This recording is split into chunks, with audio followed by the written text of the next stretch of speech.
Okay, guys, it's Kristen Marie Miller here, and I'm actually going to do Black Ink because Black Ink has come back. Black Ink New York and Black Ink Compton is back.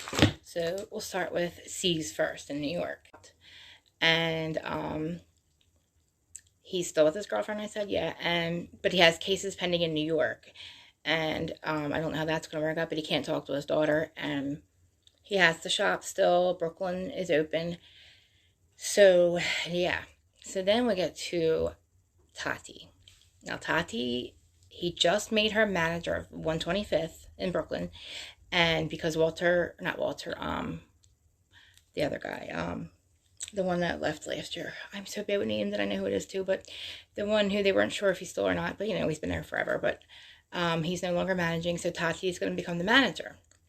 Well, we didn't realize Tati got busted.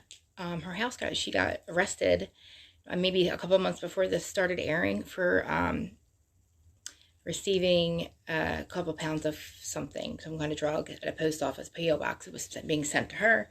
They came and arrested her, and she has pending charges, and they're serious.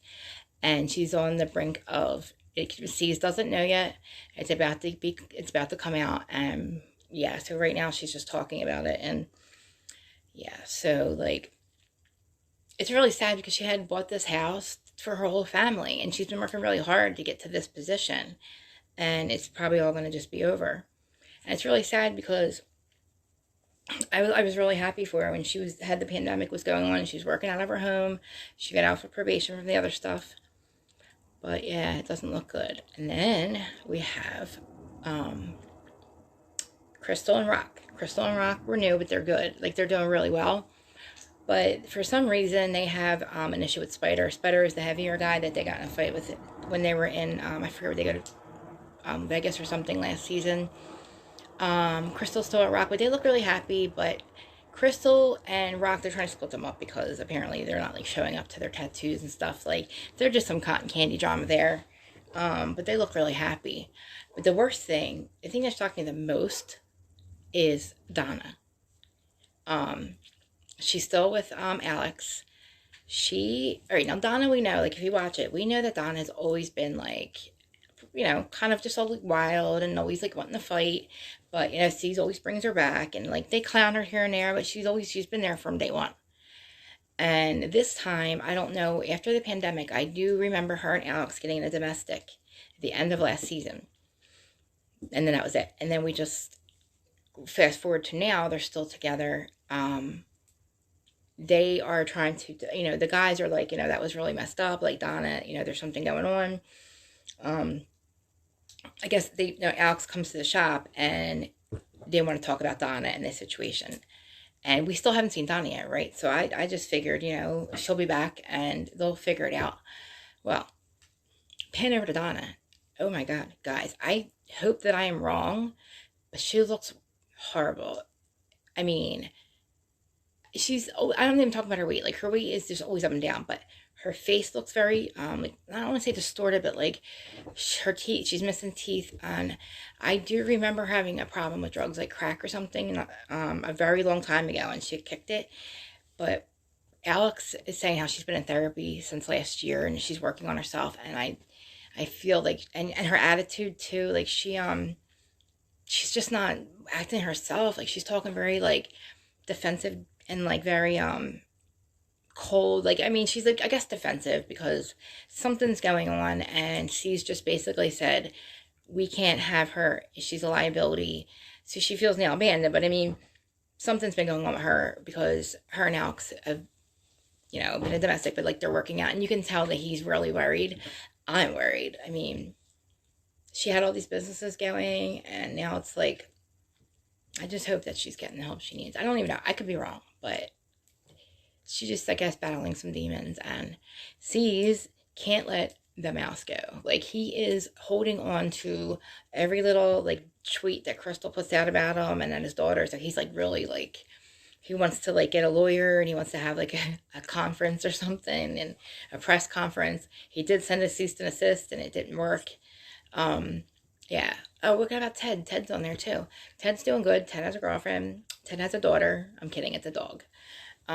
Yeah, Ted and his woman got a dog. And, yeah, Walter and his wife, what's her name? Kwame.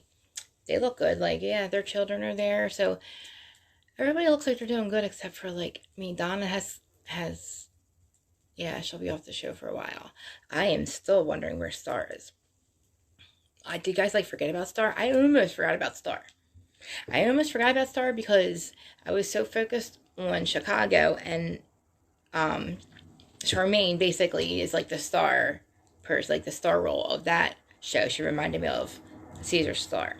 But I love Star, and like when she had her kids, when she got her kids back in her life, the ones that she put up for adoption, I even remember 4 years prior to that when she talked about it and wrote those letters to them, and then and she's like, I'll give them to them when they're 18. And there's years went by, and we got to see that whole thing come to fruition. And then she moved to Miami, and things just must have went, because usually C's will say, hey, he'll mention her name, stars here or there, but he didn't bring her up last season, so I don't know if she's not doing well or what, but I'm going to have to cut this short and come back in a little bit. Okay, so then we have Bay and Donna's issue, which Donna's issue is when the Asian parlor incident happened and all the Asian women got killed. Donna made a very insensitive comment and then just beat it and just like didn't address it. And Bay's trying to talk to her about it, and Donna, like I said earlier, she is like not there. Like she's not seeing things clearly. Like she's clearly was wrong, and it's just she's having a hard time taking any kind of responsibility. So I feel that she's going through a lot, and she feels like she's probably been taking a lot of shit, and she just doesn't want to do it anymore. But it's no excuse that your friend's crying and hurt because she thinks that you are insensitive to the situation, and you are. So like whatever Donna's going through, like I feel like she can never just get it together, and it's a shame because, you know, she's been on the show for so long, and she makes enough money to, you know, where she doesn't have to really worry about anything, and like she should be able to just coast and do her tattoos. But it's like she fights with C's every season, and then you have the other guy. I don't know, I keep forgetting his name, but he isn't in here, but he basically broke into 125th last season. And he said that he didn't break in, but he said he did try to steal money from, or I don't know what he did, something with the money in the register where he was going to try to put it back. And at the same time, the place got robbed. So it looked like he had done both. And we haven't seen him since. And it's a shame because he was doing really good too, but he started drinking, and like, you know, I guess that's the way it is. I mean, same thing. Like, I'm sitting there acting surprised, but I mean, that's just the way it is. And it's just really sad that, yeah, Donna, I don't know, like Alex is doing the best he can to not, like, I guess, put her whole business out there, but he's trying to say, look, she's going through a lot, and he's taking the blame for the domestic violence, saying that she didn't hit him.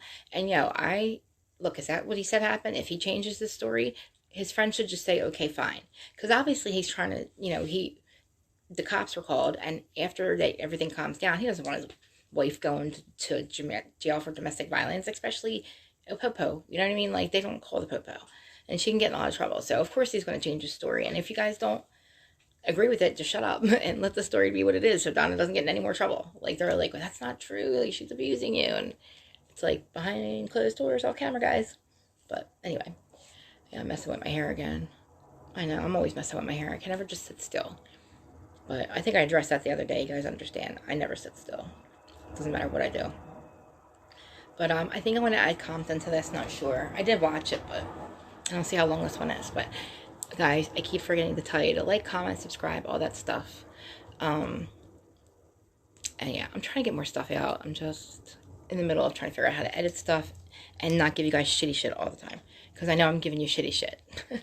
But I'm trying to clean it up. And I'm going to stop saying it and just do it. But guys, comment, like, subscribe. I apologize if I was too much the other night. And that's all I'm going to say about it. Love you all, though. Bye.